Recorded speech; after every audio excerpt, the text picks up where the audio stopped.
Smoking my dear old friend the Duncan billiard, which I've had for decades. It's actually a Duncan sleeve pipe. I did have the metal filter in, but I slung it many years ago because I'm not really keen on them, and without it it's a lot lighter as well. Well, probably not a lot lighter, but it seems lighter.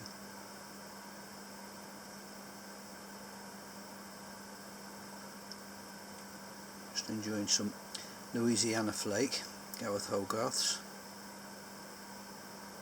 A tremendous smell in the packet. It's very moorish. I really felt like eating it. It was that nice, the smell. Lovely brown flakes, flecked with lighter, almost yellow little dimples. Really good old-fashioned type of flake, how you always expect a flake to be. Just rubbed it down lightly. It's not a very strong tobacco. It's trying to be in the medium bracket. It's not far off. It's a Virginia Perique, more Virginia than Perique, I would say. But it's got the aroma in the packet. I was just trying to get my head around what it was. I mean, they say it's got a chocolate topping. Well, yeah, there is a little bit of chocolate there. You can smell it, but it's a lot deeper than that, the smell. And the nearest I could get to it, it's a sweet smell in it, but it's jammy. That's the word I was looking for, really. I thought, yeah, it's jam. It's stewed fruit. It's jam, very much like that. And the fruit, some people have said figs. Well, yeah, possibly, because they're sweet, but also damsons and plums, I would say. Really Victoria plums. It's got a lot of sweetness in it, though, the smell, and it just comes through a little bit in the tobacco as you're smoking it. It doesn't really develop to its full potential until you get halfway down the bowl. At first it seems rather light and insignificant, but once you get to the second half of the bowl, the flavours come together better. Get more intensity of flavours. There's that lovely little starry tartiness of the spice in the Perique, but it's only gentle, and it just sort of like acts nicely with the Virginia. Not particularly grassy Virginias, though. Deeper than that, more like sort of dried hay.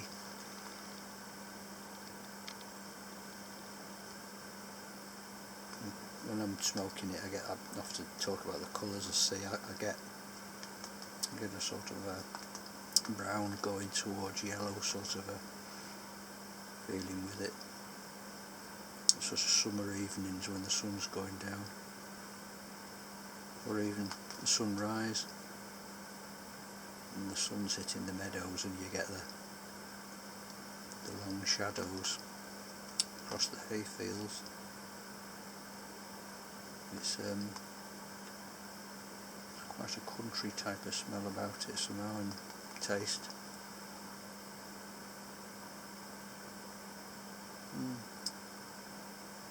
Pleasant. Not something I want all the time, but now and then it's very nice. It's quite creamy, really.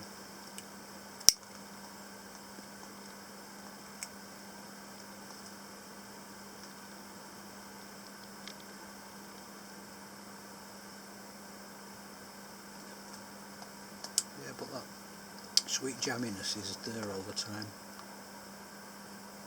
just underlying everything else. And I'm not really talking about anything to do with chocolate in it. It's more of a slightly zesty fruitiness, which reminds me, like I say, of damsons, possibly figs, yeah, even maybe plums. Interesting tobacco though.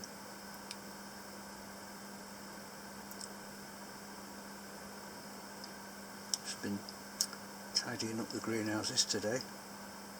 Quite a lot of work to do. A lot of plant pots to sort out. Surprising, you leave plant pots in greenhouses and sheds and they become homes for snails and slugs and all sorts. So a lot of cleaning up to do. It's always got to be done in springtime.